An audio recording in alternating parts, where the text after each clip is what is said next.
Moving over to WWE, this came out Tuesday morning, and that was Jimmy Uso, Jonathan Fatu, being arrested for another DUI. This is the third DUI involving Jonathan Fatu. The first one was way back in 2011, but the second one was only 2 years ago. And, the details don't paint a great picture.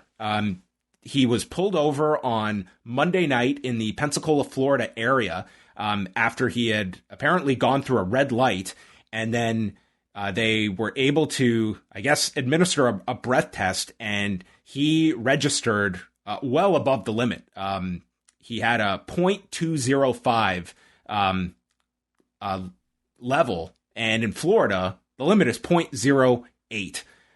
We have reached out to WWE. They have not commented at all, which is noteworthy because, in the past, over several years, when these incidents have occurred, the standard line has been so-and-so is responsible for their own actions. WWE has not sent out that generic statement. So I don't know if they are going to have something more thorough. I would be very surprised, if he is just on SmackDown Friday. I think this is a very concerning pattern that has emerged. And I think first and foremost, it is getting help for this individual because this is very, very serious. And it is through sheer luck that no one has been seriously hurt here.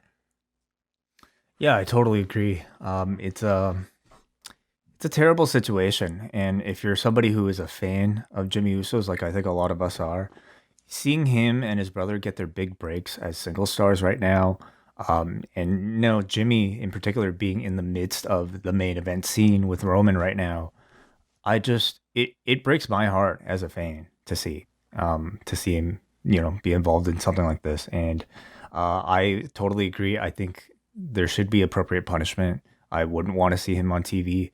In a PR sense for the company, it's no good can come, honestly, of just having him continue to be part of a story as if nothing happened, as if this didn't exist.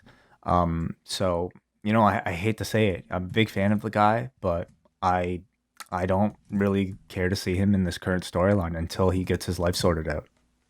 Yeah, I think that's absolutely the priority. I mean, you want him to take care of whatever problems are going on, but this is something that, something needs to be done. And again, it's more than just your own health and safety. You are putting other people at risk getting behind the wheel in that kind of condition. And it's just, to me, I don't know what else you can do if you're the company. This is staring you right in the face to take some kind of action over. Do you think they let him go?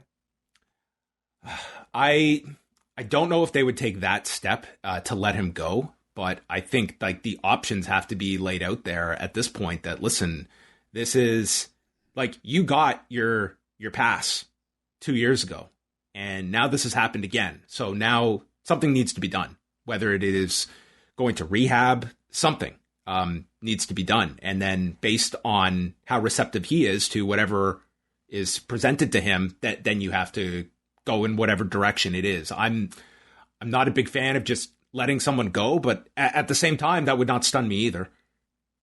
Yeah, just, given, I would say, the recent round of cuts. But this is a different situation. I think first and foremost, you want to make sure that the guy stays healthy or gets healthy.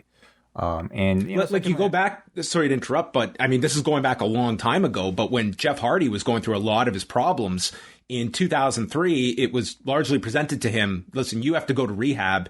He did not want to go to rehab. They cut him. That was the option that was there. So I don't know how they're going to handle this, but they have to do something. This cannot just be hey, we're going to treat this like the one in 2019. I just don't think that can fly. And it's very concerning. It's very, very concerning. Mm-hmm.